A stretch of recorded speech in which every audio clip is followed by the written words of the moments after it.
Hello all, welcome to another edition of the Low Code Campfire. This is episode number 78 for December 16, 2022. Today, the main topic will be getting ready for version 124 beta testing or anything else you want to talk about. I'm Dale Warner, head of support for Plantinap. This is an event we do every week on Fridays, this same hour.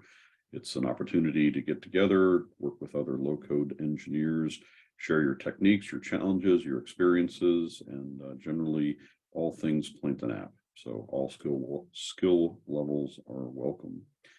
We record all these episodes. They're out on our YouTube channel, so you can sign up for getting alerts and following along on this playlist, youtube.com/Plantinap. We run a pretty simple agenda, let's say flexible, in that you can, we'll say hello, and then we'll go around the campfire and see what important things are going on with you. We often take a look at our Campfire community website, feature requests, submitted topics, sometimes even get into ghost stories. So there's all that, and then after an hour or so, we'll go into our afterglow segment. We turn off the recording, raise a virtual eggnog this time of year, and just enjoy each other's company for a little bit. There's an opportunity for you to jump in. This is a meeting format, so just jump in, show and tell. There's the chat window. The main thing is that if you've got noise going on behind you, please mute, and as always, be nice. You can submit questions and topics in advance, and we did get one submitted yesterday. Don't know if we'll get to it today, but we can at least put it out there to talk about. So use that QR code and you can submit questions or topics in advance, and that same link is in the emails that we send to you. As a programming note, today is the last Campfire episode for 2022. I don't know whether we've done 49 or 50 or quite how many episodes, but put together quite a few this year. So glad that you're along with us for as many as you did. And we will resume in the first Friday of January. With that, I will say hello to all. Good morning, everyone. Hello. Morning. Good morning. Morning.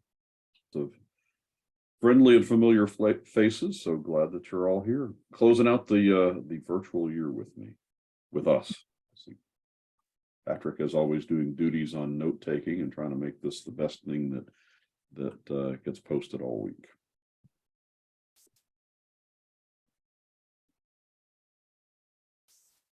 Great. So first call, anybody with something important and urgent to talk about? Good. Nobody has any problems.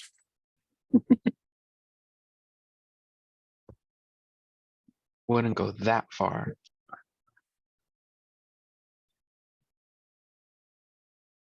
Come on, someone go first.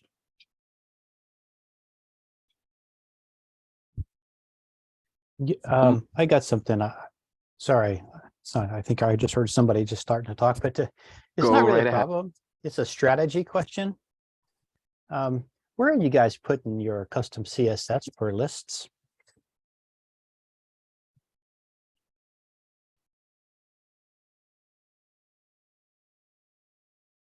Nobody has custom CSS for lists, huh? Come on, Ben, I see you smiling. Oh, I thought you were asking Dale. Dale doesn't do custom CSS. That's what I was gonna say. I could almost hear the Jeopardy theme music as we wait. Custom CSS depends on where you need it and how prevalent it is against your entire site. If it's something that's only needed on one particular page or module, I would put it in a different location as opposed to making it site available, site-wide. One list, one page. On a grid or a form? On a grid. Forms are easier. It had to be a grid, didn't it? Trying to think. I kind of know the answer for a form. Yeah, well, the form you can kind of do it in a couple of different spots. With a grid, because there isn't a way to really put CSS in a field or anything. Typically what I would do is I would put it in the module header. Module header, like you'd type your script tag in there and start Correct. coding. Yep. Yeah, I would too. I've also been putting it, I add a form to the page and I put it in a static field on the form. And that works well. I used to do that, but here's the thing. Well, at least I can't speak for Bootstrap 5 any longer, but I can speak on Bootstrap 3. They load extremely slow. That's a lot of overhead just to put a script tag in there for CSS. I used to do that and learned my lesson, and I would never today create a form just to throw in some HTML in there. That's just too much overhead for something that is very small and simple. So You know, Ben, just, yeah, go I'm ahead. sorry, just to try and follow along, your recommendation is here. Correct. And I'm doing this at least in part to make sure that the people following along and watching the video down the line know what we're talking about. So you can Yeah, edit I'm settings. saying put it in there only because grids themselves don't offer a other location within the action grid module itself to put any type of CSS or scripting code. It's not like a form where you can either create a field and put it in there, or anything like that, where you have other methods at your disposal. The grid is a little bit more locked down. So to get around that, that's the only way that I know of, if you just want it to be, specific to that page, basically. It also has the advantage that if you move that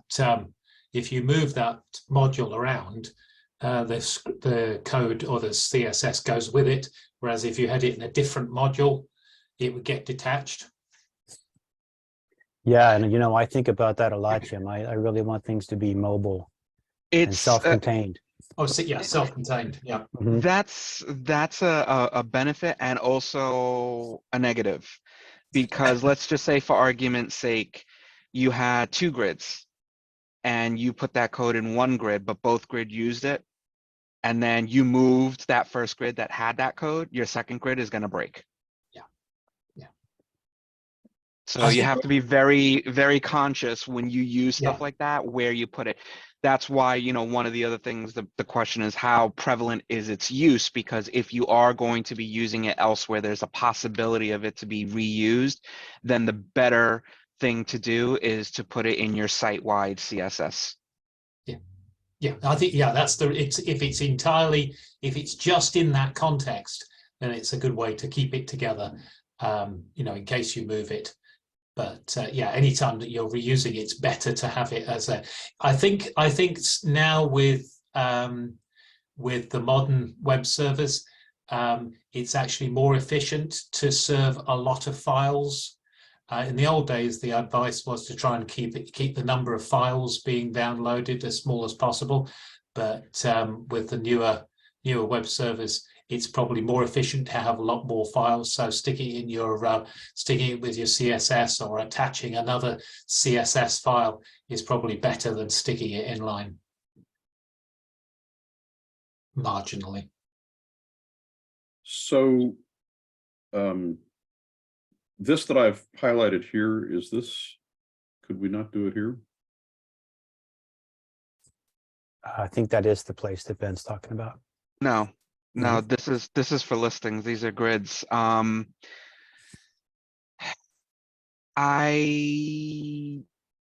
answer is I don't know. I know in the past, I think I tried that, or maybe that's a new thing that I just haven't really bothered looking back in there.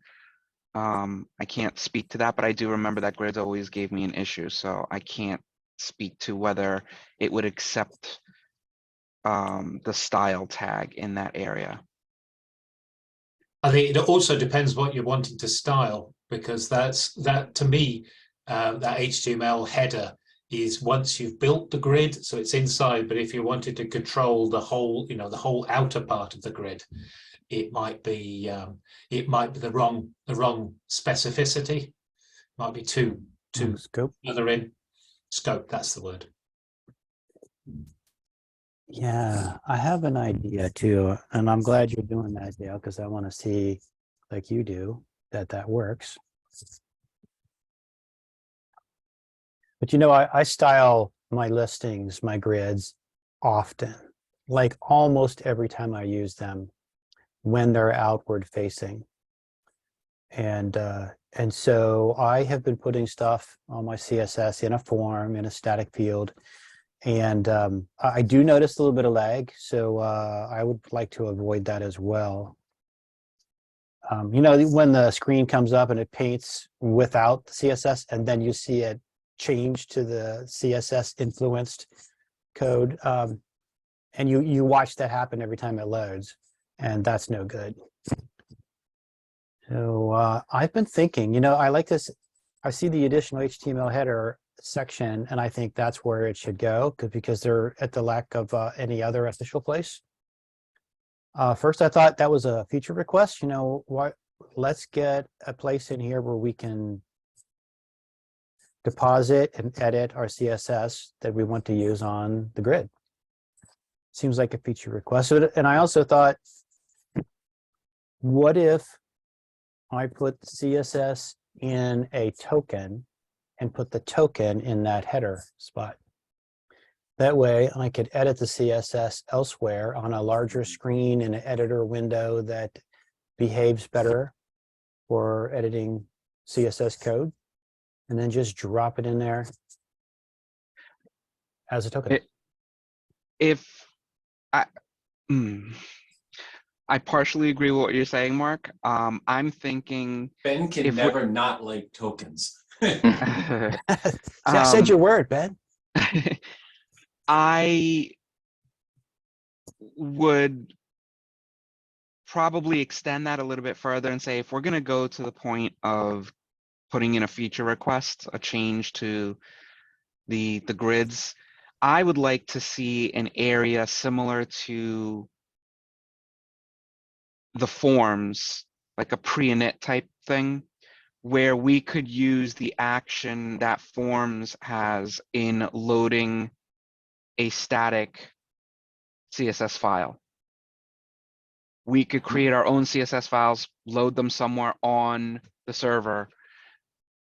We can then tell the grid, these are the files we need to load. You can keep each of those files specific for different features, different types of things. So you don't have to have one big, huge one. So you could load 3 different files or whatever, but it also makes it so that it can be portable. So other grids will be able to use it as well. If you decide there's another grid that wants the same exact styling, you just load that CSS file into that grid as well. And then it doesn't matter where you put it in the system. You can move that grid around everywhere. It doesn't matter, because it's going to go to that one CSS file for its information. I like it. I think if we were going to do that, I think adding logic so that if you tried to load the same CSS file or JavaScript file 2 or 3 times on the same page, it caught that in the page rendering process and only loaded it once would be useful. I think DNN's has got APIs to do that already. So you can it will detect when you're trying to load the same thing more than once and prevent it. And it will be nice to be able to, instead of putting it inline, put it into the head or the foot, or at the bottom, because very often the sequence in which these things get loaded and where they get loaded is significant because of the cascading style sheets or even the JavaScript. So if we're going to be referencing other files, it'd be nice to say, and take this file and put it, in the head at order 5 or order priority 5, priority 9. So back to your earlier point, Mark, about putting in a token and then loading the token. I think that's a good idea. My question though is, you mentioned about seeing the effect of the CSS take place kind of almost after the page loads, you see some delay. Would the round trip to the server to evaluate the token essentially do the same thing? We're getting a delay as a result. Yeah, I don't have an empirical answer for you. This is just a new idea, and I'm running it by the brains in the room. The token is back end, right? So I would think it's going to be resolved one time before the grid gets rendered. It's going to be delivered with the grid. That's what I think. That's what I would think too, logically. That would be good. Did your CSS take here, Dale? No, but I'm not not very good CSS guy. Is this well formatted?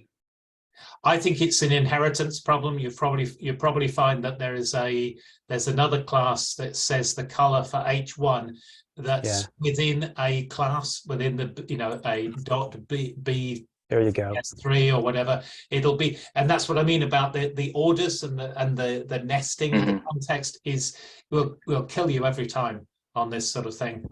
I was wondering, has anybody played with the root CS class property? Yeah, I have. Yeah. So what's the disadvantage to using that to establish a root CSS class and do your styling based from that? Actually, that works pretty well. I have done that many times. The question at hand really is where to put all the code. So you can put the root. If your root CSS class is unique, couldn't you? I mean, would it be wrong to put it in Portal CSS? It would be inefficient if you only need that CSS for one page. Yeah. Okay. Yeah, that was so what I'd like I to think see it Mark was trying to delivered get at. with the listing, only as needed. Okay. Yeah, it's a bit like Tailwind and the atomic CSS. The idea is that you only load the exact bit that you need, which is where being able to come up with if you're going to inject it into the context of just the listing module when it's rendered, it would be good to have that it would be nice if the generated CSS could have a unique prefix around it or unique identifier, so you could, like you say, establish context. When you're doing it on a page, you can say, oh yeah, this is module X on the page, so that's going to be in a div with the class of module X, so I can use that to constrain my CSS to this context. If we were going to do it within a as a feature request, something added, it would be good if it could automatically contextualize it and wrap it within that, or generate the CSS classes that made sure that the CSS only applied in that module. Yeah, exactly. And a thought I had about putting a token in the header spot was that the token could check the module ID, and then it could return the CSS that's needed for that module only. Yeah. So it could be identified. So, I think there's all levels of efficiency, and I'm just this is an area where I don't know a whole bunch, but I'll just throw it out there. If you put CSS on the portal CSS, that is going to be delivered one time when the user first browses to the page, right? So modern caching of browsers would prevent it from ever being read again. So now it's down to rendering. I suppose if you have a very bloated CSS, you could argue that that's causing problems, but it feels like this is something that could be just.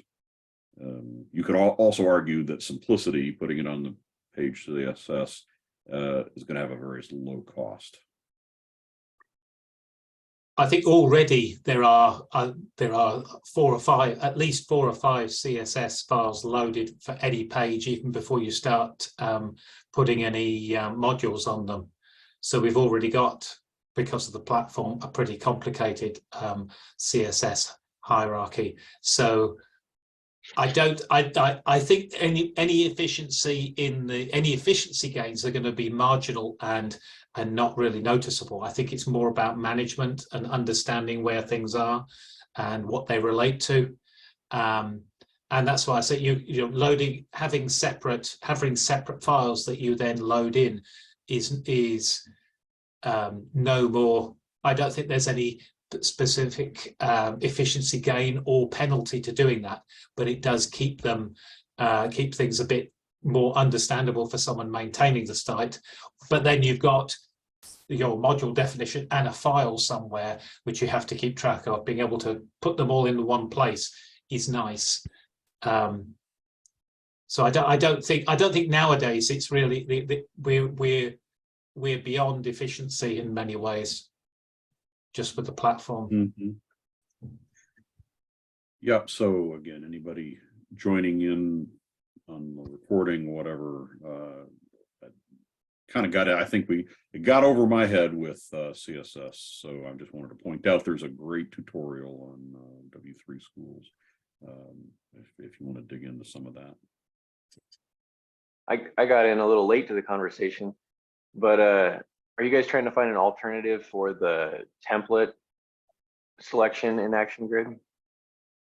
Styling the template. Well, specifically where to put styles that are unique to one instance of a grid module. Okay. So, because there's like that, you can select the template for the Action Grid, right? Whether for the desktop or for the mobile template. And so could you hard code in, your own CSS file into that template and just have it called at the beginning? I'm not sure what you're talking about. Is that, I've got an older version of Action Grid. Yeah. Where you, Yeah, I think data, that's gone now. is it gone now? Bummer. That's legacy view. Okay. which I is mean, Bootstrap. you still have access to it, but they're kind of moving away from that design. Oh yeah, that. Like, Yeah. can you just put like blue grid, green grid down there and select the one you want? Yeah, but you don't necessarily want to do that because as we move forward, if that legacy view does decide in the future to go away, you're going to lose that feature. Gotcha. And in fact, we try just general policy across the product to maintain things for 1 year. And so Bootstrap 3, and we will at some point announce a Bootstrap 3 expiration and will no longer carry it forward. So yeah, bear that in mind. So yeah, data table is far more limited in that way. I think you could probably, I'm not sure, I suspect you could implement other views, but I haven't. Can I show something really quick? Please Dale? do.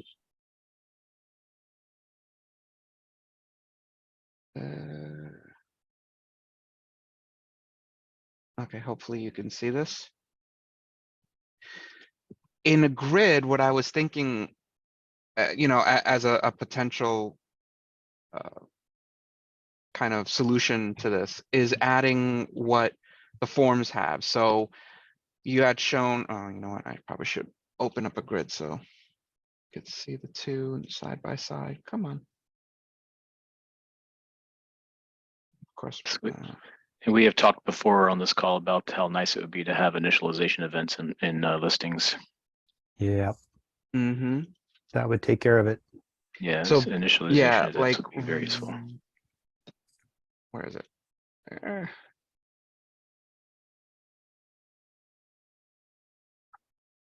Do we Okay, need to file a so- feature request for that, Patrick? This is a form. Is it? I think it might be there. I think Would help if I open the right. somebody wants to check. That'd be great. But I think we might have something. So here we have views and here we have legacy view. I'm still using an older version, so you guys see some newer stuff than I have here. But like something in here under the views, where we have these different sections, just like how in a form we have these events. It would be nice if we had, you know, a pre-init or on grid load event here, where we could add at least this specific action. And here we can list out all of the CSS files and the locations of where to find those files. And then that way, each one of these files can be specific to a type of feature or, you know, styling that you want to see. So you just know, okay, this grid is going to load these static files. This, I want it to look like this, so I'm going to load the following file. And if you have multiple, you just stack them in here in the order that you want them loaded. So Ben, do you have a way of editing those text-based files through this interface instead of going through another tool, going straight to the server? I do not. No. Yeah, so for that you're gonna reason, have a I would argue static that file somewhere. You know, you're gonna have loading to- or having the opportunity to load a CSS file is awesome, but not as convenient in my mind as having an editor on the screen that I can type into and hit save and have it be connected to the listing. So in addition to what you're asking for right there, what we're looking at, I would say, give me an editor that I can paste my code into, or I can work in there. And don't give me a little box that I have to stretch the bottom corner down. Give me a box that's big enough to look at and work in with a scroll bar and everything. Now you're just being greedy. No, I'm not. Hey, if you're going to put code in a window, make the window big enough to see the code. Yeah. Mhm. So just Judge, about just help me understand. We have additional HTML header. We were looking at that earlier.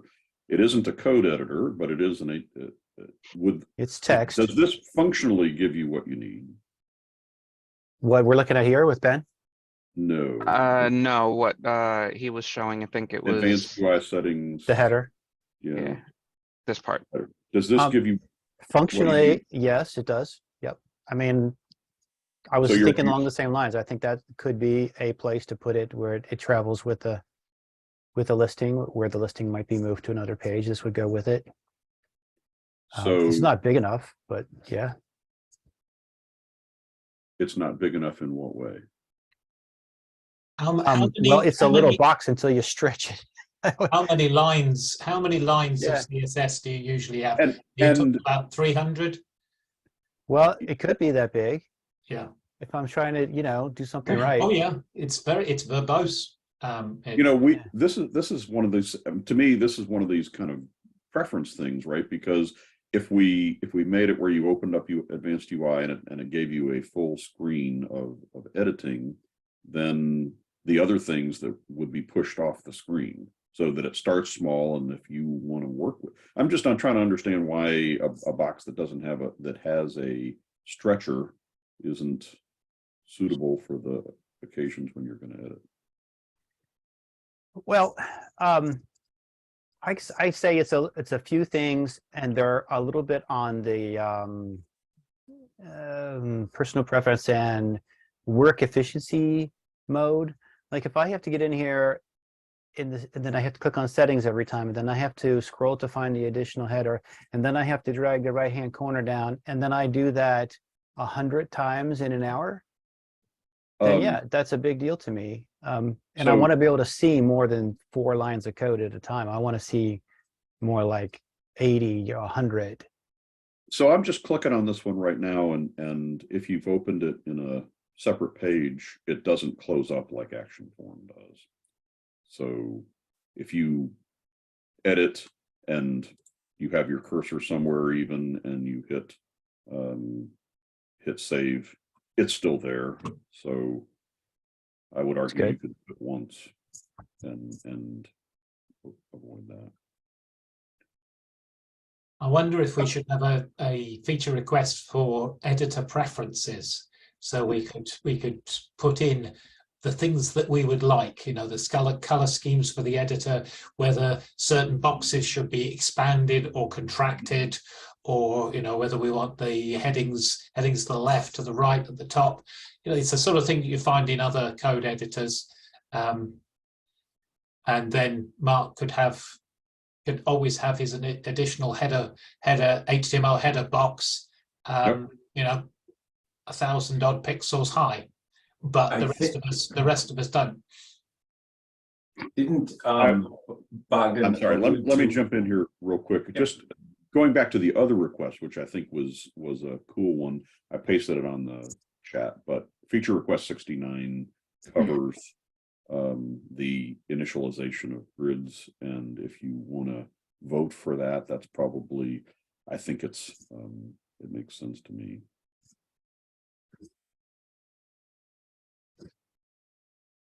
Sorry, go ahead now. Carry on.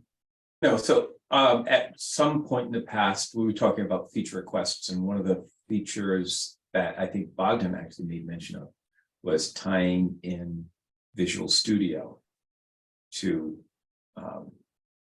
Plant an App. And so to Ben's point about editors, editor preferences, and so on, I'm wondering if that might not be just simply a better approach to this, or an alternative. Just a thought. Mm-hmm.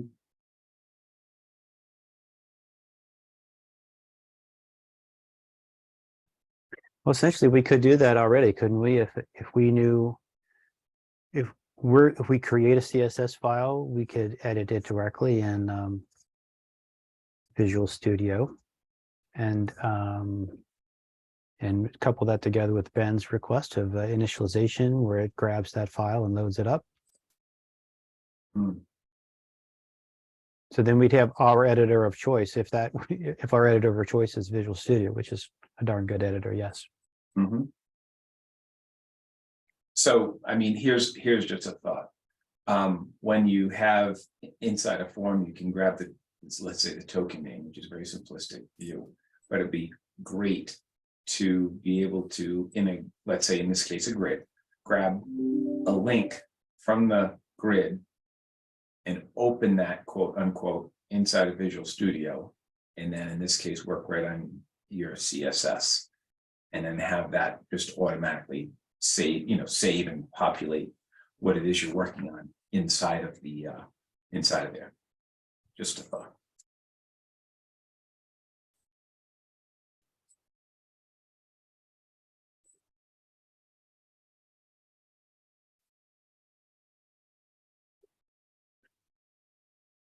Cool. So Yeah, thanks, guys. Jeff, you had we in the middle of all that, we had the question about Bootstrap 3 and retiring it, and excuse me, that we're going to continue to support it for at least a period of time, 1 year, from when we introduced Bootstrap 5. So you said 2026. Is there a reason why you meant? I don't yet understand why you mentioned 2026. No, simply the fact that as a one-person shop, migrating all of our Bootstrap 3 stuff over to Bootstrap 5 is just going to take time that doesn't lend itself. So it was more tongue-in-cheek. I would be happy if you guys kept Bootstrap 3 around as long as humanly possible. So I'm just to my understanding, this is kind of one of those things that I think you're going to have to deal with, because what happens for us is that we have code that's in common between the views, and keeping everything working in both Bootstrap 3, Bootstrap 5 is an overhead for us. Yeah. So and we work. All of our new development is in Bootstrap 3. So what typically happens is we release a version and then find that something that we've done in Bootstrap 5 impacts Bootstrap 3, that kind of thing. And so it for a number of reasons we can't. So this is your warning that you have to put it on the radar and spend time on it. And we have been, I think, over the years, we've been pretty good about, we mark things obsolete and they stay in a long time. But and I'm not even sure that Bootstrap 3 will be removed, but it might be, we might quit paying attention to it. And if things break because of Bootstrap 5, once we cross that line, that that will be the thing that pushes you to do that. So it's not that we're anti Bootstrap 3, but we are pro Bootstrap 5 and whatever's next, I'm sure. Totally understood and message heard, and it is on the radar. Well, you know, I'd hate delivering bad news, but it is. I agree with you. It feels like you're, having to spend a lot of effort to come up to the same place that you already are. But one of the from an end user, one of the things that would be helpful is to, at the point where you guys have a solid target end state, that would force us into that mode to where it would become the highest priority of the 100 things that have to be done. So I think it's on my list to discuss with the product team, but I'll check that now.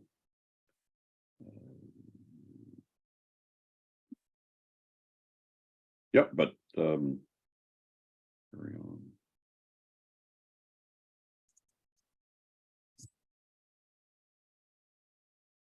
So just to circle, by the way, I appreciate being here. It's always fun to listen to you guys and remember how much more I have to learn to do this job well.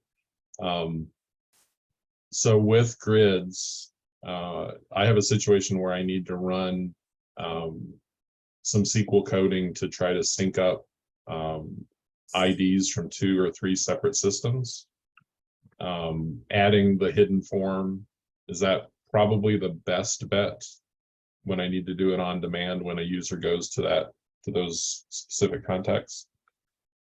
So it's populating a grid, so I don't have the actions.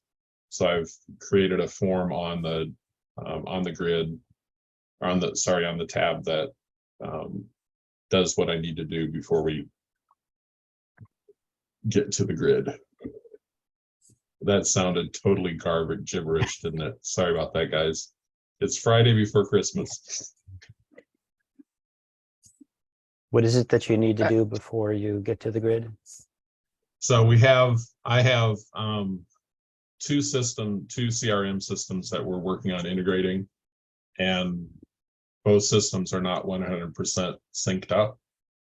So when I show a grid of contacts, before I let the end user have access to it, I need to make sure that both CRM systems have a record that exists. So I walk through the grid, and for each entry in the entity, I go out and I check to make sure we have existing records in both systems. And so it's working. It's just a little kludgy, and it does, it takes a little time, and then it does this screen refresh out of the blue. And I can't seem to find a way to toss in a toast message to let people know, hey, I'm doing something here, wait for me. So If I'm fully understanding what you're saying, then you have a couple of different ways to approach that. I'll tell you right now, if you approach it from the perspective of putting the SQL code to do your syncing up within, let's say, the data source of the grid, be very careful, because right now grids have a 30-second hard-coded limit. So if your query crosses that 30-second threshold, your grid will crash. It'll time out. So that's problem number 1 if you go that route. The only other thing I could think of at this point, without instituting that other idea that Dale had shown, which is giving us events to grids, it would be something like what you had mentioned. I think you would need a page prior to reaching the grid with a form. That form on load on its pre-init would do what it needs to do to make sure that everything is synced up. And you would just have like a static label on there saying, please wait while we, clean up Yeah, backend loading, data or please something like that. Yeah, loading, please wait, whatever. And then have some kind of trigger in there that when you're done with doing those actions, you'll have a JavaScript at the end that will like enable a button or something, or make a button visible. Then they can click that and go to the grid, because at that point you've done your cleanup code first. That's if you need it done immediately every single time you go to the grid. Now, I can also see that being extremely time consuming and also very CPU intensive. If you have a lot of records and you're visiting this grid often, that's a lot of unnecessary CPU cycles. The only other alternative, like what I would most likely do, is I would set up a job to do it, let's say every 30 minutes or every hour, do it on the back end, but then store somewhere the last time it was run, and then put that as a header on above the grid and say, or even a button on the top toolbar of that grid and say last update was, and give a date and time. Let people know when the last time it was that the data was synced. So then they know, oh, well, there's a potential that this is, you know, from an hour ago or 30 minutes ago, that there might not be, you know, some updated information. That's good input. Appreciate it, guys.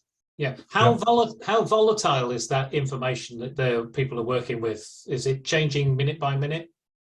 So it is, in one sense, it's a temporary fix because we have we're using HubSpot as our current CRM. So I've got folks who are dumping in contacts left and right, and our old CRM, we still utilize some of that information as canon as we transition out. But I need HubSpot to be the future Authority. canon, right? But in the interim, I don't have a great way of forcing that sync until somebody actually like accesses the data inside of our system. So that's what I'm trying to balance, rather than forcing a new record in the old system immediately. Just syncing up only when necessary. Yeah. And are people accessing just a small fraction of the total body of data, or are they? Yeah, I suppose that's the thing. Yeah, because but someone will go in for a defined piece of information, and so 90% of the data that might need to be synced may never need to be accessed. Right. I wonder if there might be a way of using an API as a data source and putting your sync code into into an API, or calling it that the API calls a workflow, and so you submit your query to your API, and your API does your does your processing. I don't know if that's got the same sort of timeout issue that that makes sense. So what I was going to say, I tried that. Using an API calls your data source to a grid will still give you that 30-second limit. Yeah. So what I mean, the solution that seems to be most viable, because it'll be three to five records that'll come into this grid that need to be processed. Having a blank form on the tab, and it's on tabs as well. So I have a form and a grid on a tab. So when the tab is initialized, the form runs and the initiation, and it does use a workflow. So it just cycles through all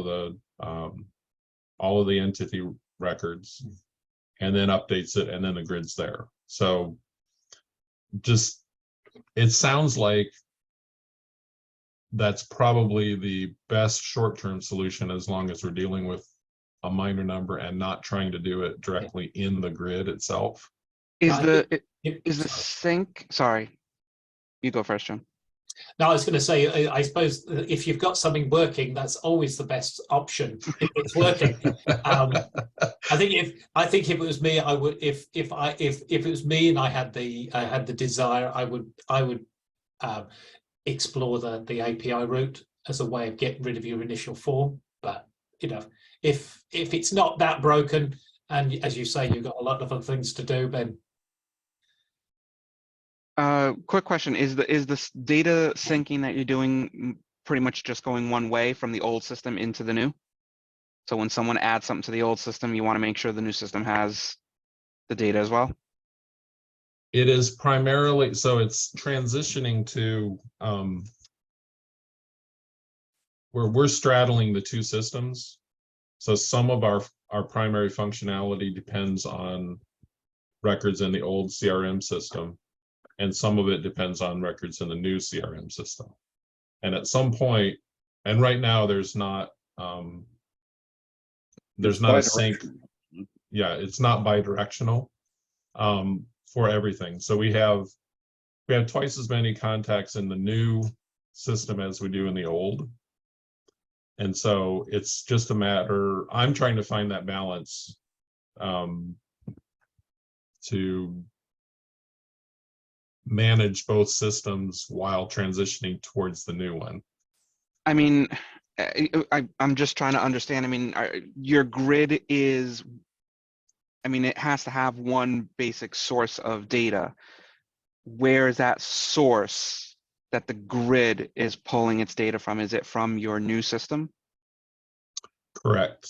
Okay, So so right. What I was thinking was probably, depending on what information is available in your old system, this is kind of a trick that I've used in the past as well. I've created a job, let's say, that runs every minute. So at least at worst, you're going to have a 60-second delay. But what it's going to do is basically take a screenshot, in a way, of, let's say, all of the user IDs or all of the record IDs to a particular table that is available in your old system. 60 seconds later, it recalculates that list, looks at the last snapshot, compares them, and says, are there any differences? In other words, any new records, any changes? If it finds a change, then it kicks off the rest of the sync routine, in which case it's going to copy the files from the old to the new system, and then it ends. So even though it's a job that's running every minute, it's not actually going to be performing a whole lot of work unless it finds that there has been a change in the old system that needs to be pushed out to the new one. And at that way, like I said, there still would be whatever delay you put if the job runs every 60 seconds, every 5 minutes, whatever, 30 seconds. But at least that way it's going kind of running on the back end, and the people going into the grid don't have to worry about kicking it off every single time. It's just something that's constantly looking and, you know, keeping things in sync. And then the nice thing too is that when you finally cross over to your new system completely, all you have to do is go to the job, turn it off. That sounds great. I'll take a look at that as well. Thanks, guys. My tip of the day is that you mentioned that you have a form and a listing on a tab. I don't think that there's ever any way to guarantee what runs in what order. So if your grid requires the stuff, I mean, it may work, right? But that could be, you might come in and do something to that form later on and cause it to load in a different order. And then your grid comes up first, and then then your synchronization happens. So gotcha. That's why when Ben said the please wait loading kind of thing will get you there, guaranteed. But if again, I go with Jim. If it's working, man, good deal. Well, it's working in dev. If thanks, guys, I really do appreciate it. And actually, that's the kind of thing. You've got it working in dev. When you create it in production, the modules might load in a different order. Exactly, right. I appreciate it. Functionality is a feature. Yeah, that onload, the pre-initial stuff for listings and grids, I'm all over that. That would be great. Cool. So we're 5/6 of the way through a meeting, and we've almost made it through first call. Anybody else got a first call? Or anything else? Well, I have something, but it's not necessarily first call. Great. It's actually, I just put it in today because this is something that has bit me like for the last 3 days, and I just figured it out this morning, and it's been driving me batty. I'm just gonna share my screen really quick. I just put this in as a feature request. the bound tokens in SQL queries, the way Plantain app has always functioned is that it will prepend as declare statements any of those bound tokens to whatever SQL script that you're running, but it does so using nvarchar and then a hard-coded length to whatever the original data was that was passed to that bound token. So if you're passing in a string that's 4 characters long, it's going to declare that variable at nvarchar 4. Normally, not a big issue. However, at least in my case, there are plenty of times where the data that I'm passing in, that query might actually modify it. So like in this case, I'm passing in a record ID. The default value initially is -1, but as I'm running the script, it creates a record, and then I say, okay, now that I have a record ID, I want to put it in there, and that record ID is 123. Originally, it was an nvarchar 2. If I go to put in 123, it's going to crash because now I'm trying to put a 3-character string into a 2-character string, which means now I have to declare a completely new variable or do other tricks. I have other tricks that I have been using, but what I would like to see is the ability here when we type in a name and our value to have another column here where we can actually designate the data type. So in this case, I don't want this to be a string. This is a number. Should always be a number. Tell the system when you declare it and prepend it, make it an int. That way in my code, if I change the value, I don't have to worry. If it's an nvarchar or a regular varchar, let me say varchar max or varchar 255. Even if I'm passing 4 characters, I want it to be 255 characters max because I may change that value. I don't want to have the system force, a size that could potentially later cause a problem. Because that's actually what just happened to me, like I said, today. And I was getting such a weird response. It was, exception was arithmetic overflow, error converting expression to data type nvarchar. It was giving me a bit of a clue, but not enough of a clue. 3 days it took me to figure out that it was because of this particular situation. The value was coming in as -1 initially, and my script was then putting in a 3-digit because we finally crossed that line. It was a couple days ago, the highest one was 99, and we just crossed to a 3-digit. At what worse, we're still, it was working and it spontaneously stopped. Exactly. That's why I was driving me nuts, because this had been working for the longest time, and then just all of a sudden, 3 days ago, it stopped. So I really don't know enough about this. Again, developer would have to think about it, but I wonder how much if internally we always define these things as varchar or whether that whether we then assume, elsewhere in our code that they're always that type, right? So what other problems do we buy for ourselves by changing it? I don't know. An interim fix might be just to allow the person designing the token or the bound token to specify a maximum length rather than a data type, because as you say, there might be other things in the way that the process works that relies on it everything being normalized to a nvarchar. The problem, the thing that bites people is that it's constrained to a fixed number of characters.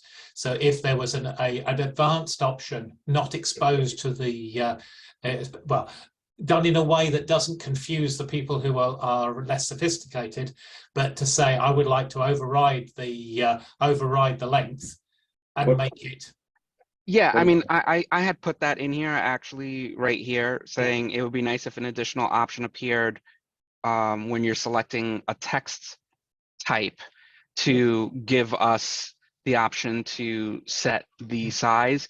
But I have to say, Jim, I have to disagree with you on one thing.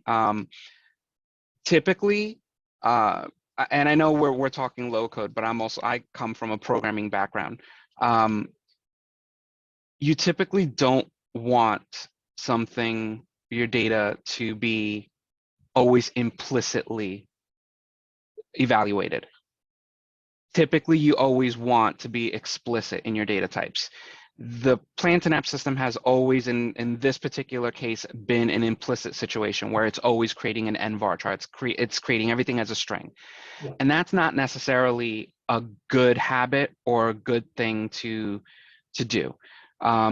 Giving us the option, I'm not saying to force us to choose a data type.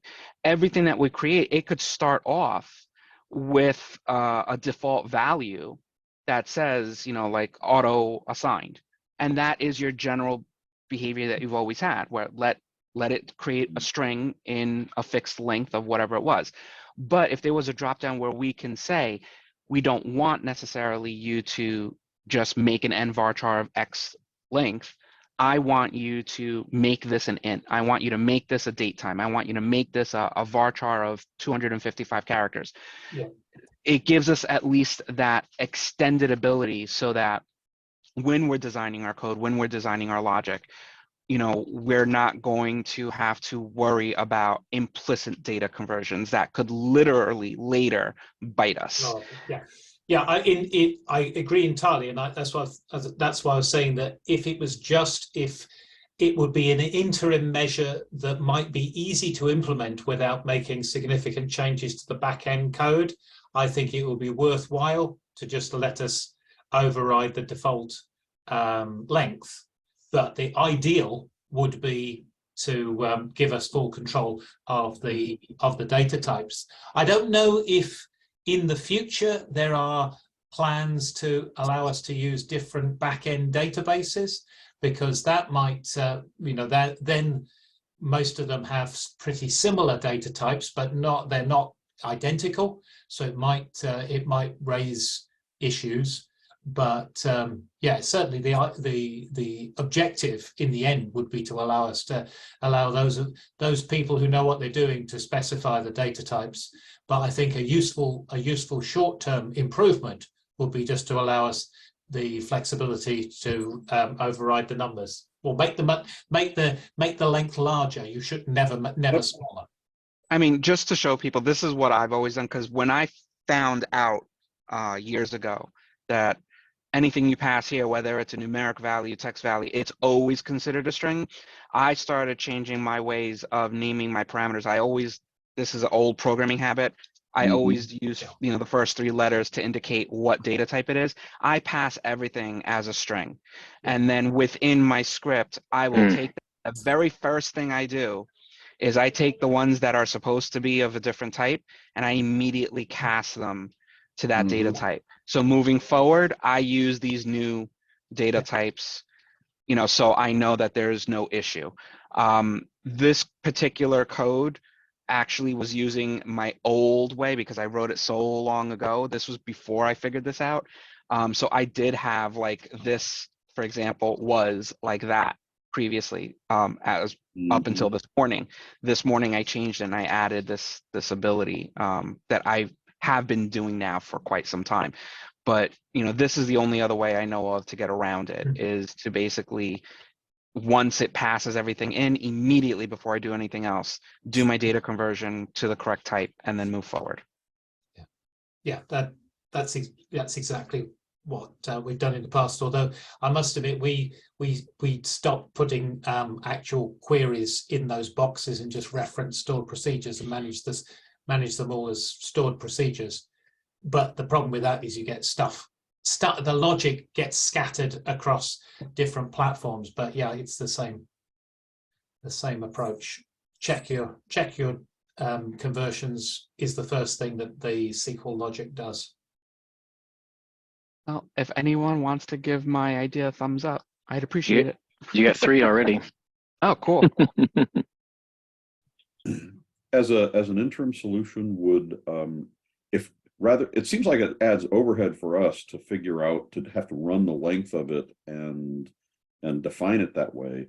Would there be a negative to if we had gone a different direction and just said that they are max to start with, so that you would never encounter that issue? I don't think, I mean, if you had done that, I don't think it would break anything, obviously. That would be the only way, I think, to do it, to not break it. The only thing is, I believe that when you set up max, there is an overhead in the sense of SQL. Sure. When you limit the size, it uses a lot less memory on SQL's end. But if you're going to be defining everything by default, everything at max, that's going to use a lot more overhead when SQL's running that script. I have a vague memory that there are certain things you can't do with the nvarchar max that you can for nvarchars which are defined at a length. I can't remember what, but and it may be something. I believe length is one of them. I LEN. think indexing. Yeah, Something like that.